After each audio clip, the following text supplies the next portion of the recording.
رسول اللہ صلی اللہ علیہ وسلم ایک دفعہ مدینے یا مکے کے ایک باغ میں تشریف لے گئے۔ وہاں آپ نے دو شخصوں کی آواز سنی جنہیں ان کی قبروں میں عذاب کیا جا رہا تھا۔ آپ صلی اللہ علیہ وسلم نے فرمایا کہ ان پر عذاب ہو رہا ہے اور کسی بہت بڑے گناہ کی وجہ سے نہیں۔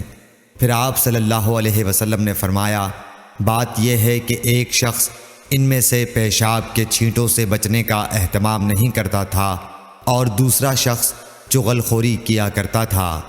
پھر آپ صلی اللہ علیہ وسلم نے کھجور کی ایک ڈالی منگوائی اور اس کو توڑ کر دو ٹکڑے کیا اور ان میں سے ایک ایک ٹکڑا ہر ایک کی قبر پر رکھ دیا۔ لوگوں نے آپ صلی اللہ علیہ وسلم سے پوچھا کہ یا رسول اللہ یہ آپ نے کیوں کیا؟